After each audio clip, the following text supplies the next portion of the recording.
আব্দুল্লাহ জাহাঙ্গীর রহমাউল্লাহ তাকে প্রশ্ন করেছিল ওহাবি কারা। আমার এক ছাত্র প্রশ্ন করছে, তো তিনি বলছিলেন এই ওহাবি আমি আর তোমার উস্তাদ জাকারিয়া এরা ওহাবি, আর তোমরা সবাই সুন্নি।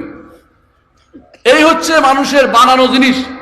ওহাবি কেউ ওই সময় শেখুল ইসলাম মোহাম্মদ আব্দুল ওয়াহাব রাহিমাহুল্লাহ তিনি আরব দেশে সংস্কার কার্য পরিচালনা করেছেন। কেন? কবর পূজা বন্ধ করেছেন, সেখানে পীরদের যে তন্ত্র মন্ত্র বন্ধ করে দিয়েছেন, জাদু লীলা বন্ধ করে দিয়েছেন, মানুষের যত আজে বাজে চিন্তা ভাবনা সব কুসংস্কার বন্ধ করে দিয়েছেন। তখন এই দেশ থেকে যারাই হজে যাইতো, হজ থেকে এসে এটা সংস্কার শুরু করে দিত।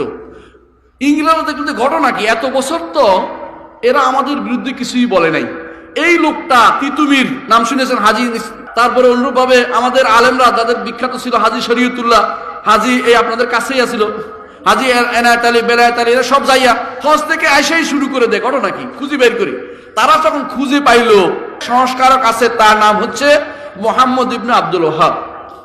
ওই লোকের কাছে কেউ গেলেই শুদ্ধ হয়ে যায়, আর শিরিক করে না, বেদাত করে না। তখন তারা চিন্তা করলো যে এখন থেকে আমরা দুটা ভাগ করে দিব, সুন্নি যারা আছে তাদেরকে চাকরি দিব, আর ওহাবি নিধন করতে আরম্ভ করব।